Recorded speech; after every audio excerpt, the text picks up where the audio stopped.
You won't believe what happened when I decided to stand up to my HOA. They actually threatened me with a $50,000 fine. Can you imagine? For something that was completely legal. Most people would have caved immediately, but not me. This isn't just a story about money. It's about standing your ground, knowing your rights, and turning the tables on people who think they can bully you. By the end of the story, you'll see exactly how they went from threatening me to regretting it big time. It all started when I moved back into my old home in a quiet suburban neighborhood, a place I once called my sanctuary. From the moment I stepped through the front door, memories came flooding back. I loved everything about that house. The garden where I had spent countless hours planting flowers and trimming hedges, the porch where I used to sit with a cup of coffee on Sunday mornings, and even the way the sunlight streamed through the windows, casting warm golden patterns across the living room floor. Everything about that home felt familiar, comforting, and grounding. It was the kind of place where you could truly feel at peace after a long day, where time seemed to slow down just enough for you to breathe and enjoy life. But soon, I realized that my return wasn't going to be as simple as I had hoped. There was one major problem lurking in the background, the HOA. For those who might not know, HOA stands for Homeowners Association. On paper, HOAs are supposed to help manage neighborhoods, enforce rules, maintain community standards, and ensure that everyone enjoys a harmonious living environment. That all sounds reasonable, right? But in practice, I learned that HOAs can sometimes take their power way too far.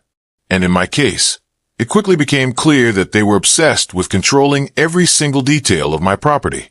They scrutinized everything, from the color of my mailbox and the way I trimmed my hedges, to whether my lawn was perfectly green enough according to their strict, and frankly arbitrary, standards.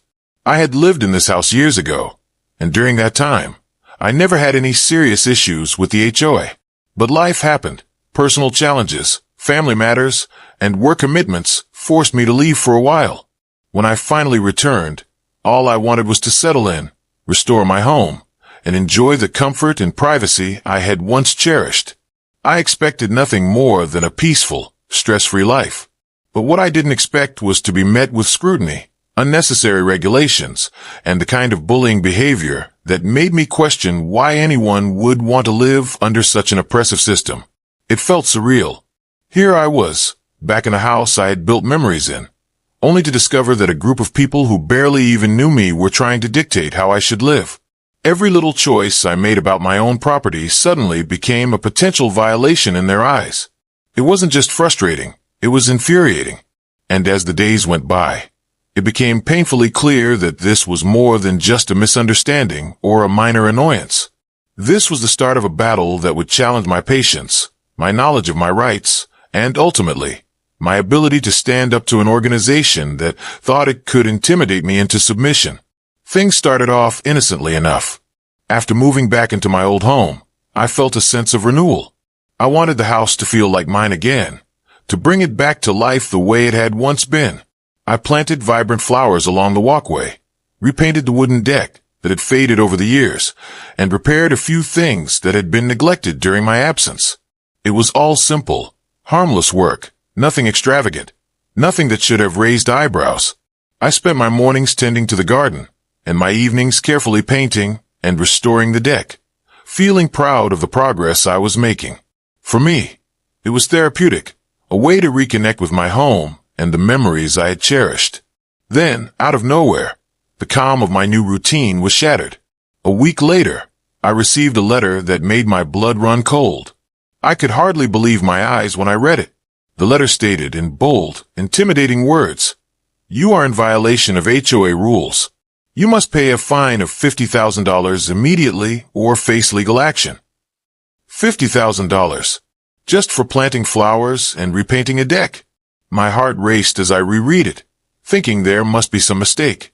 Most people in that situation would panic, feeling the weight of the threat crush them. But something inside me refused to give in to fear. I decided to investigate, to understand exactly what was happening and whether they had any real power over me. I dug through every HOA document, rule book, and covenant I could find. I cross-checked every line, every regulation, against my own actions on my property.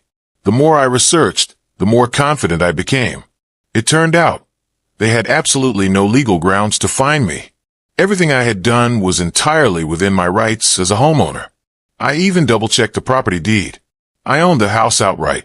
Every flower, every brushstroke on the deck, it was all mine to manage. But the threats didn't stop. Soon, the calls and emails started pouring in. The HOA manager contacted me repeatedly, their tone dripping with intimidation. They said things like, "You'll regret not complying," and "We've never let anyone get away with this."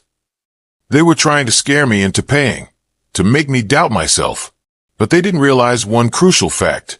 I had done my homework. I knew exactly where I stood legally, and I also knew just how powerless they were when faced with someone prepared to defend their rights. Instead of panic or submission, I felt a quiet determination. I knew this was the moment to stand my ground, to show them that threats alone would never control me. And from that point on, I was ready to fight, not just for myself, but for the principle that no one should be bullied over something they legally own. This is where the story takes a turn that I can only describe as deeply satisfying. Instead of backing down or giving in to fear, I decided it was time to take action. I wasn't going to let a group of people, who barely knew me, bully me over something that was rightfully mine.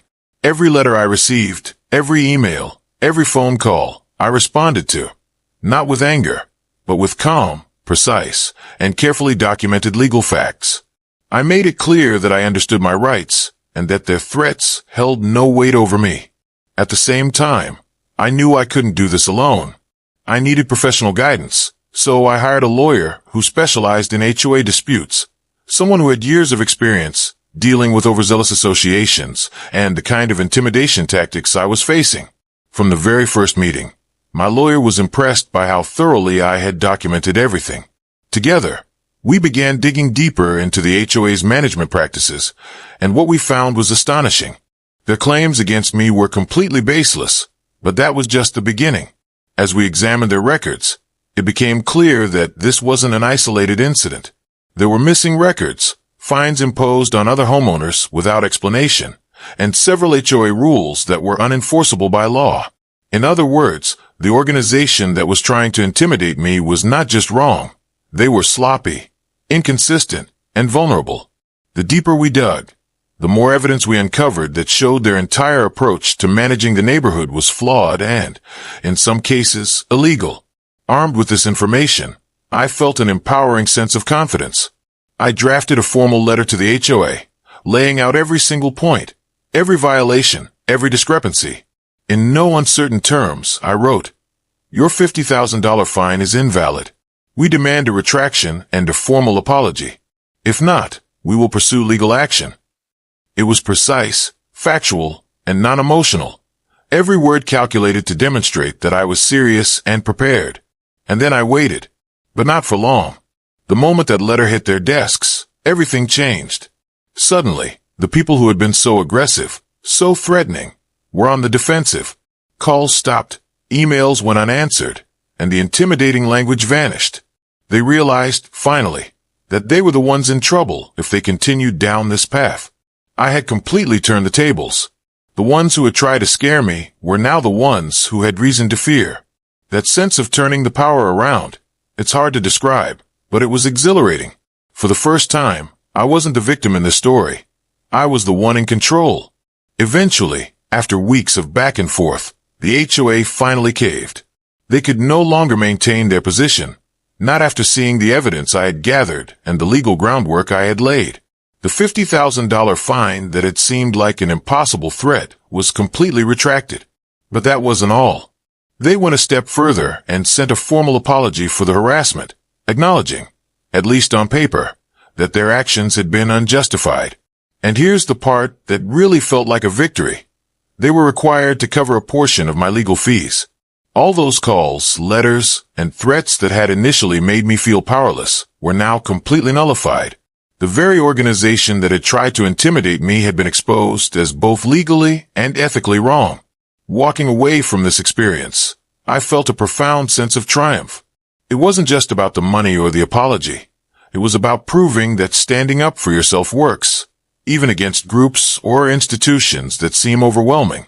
I learned firsthand that intimidation can be powerful, but it only works if you let it. Knowledge, preparation, and confidence aren't just abstract ideas.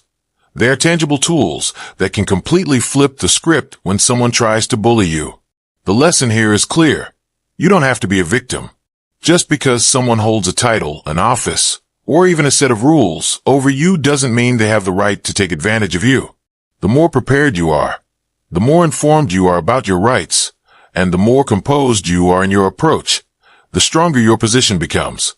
Often, the people who think they have the power to control or intimidate you are actually the ones most vulnerable when faced with someone who refuses to be manipulated. So, if you ever find yourself in a situation where an organization, a company, or even a group of people is trying to bully you, take a moment, breathe, and think strategically. Don't panic. Don't cave under pressure. Do your research, gather the evidence, know your rights inside and out, and confront the situation calmly but firmly. That's how you turn the tables. That's how you protect yourself. And that's exactly what happened with my HOA. They came at me with threats of $50,000, relentless calls, and letters that were meant to intimidate me. But in the end, they not only lost, they regretted it. They underestimated me, underestimated my preparation, and underestimated my willingness to stand my ground. I emerged victorious, and the satisfaction of seeing them finally face the consequences of their overreach is something I'll never forget. Big time.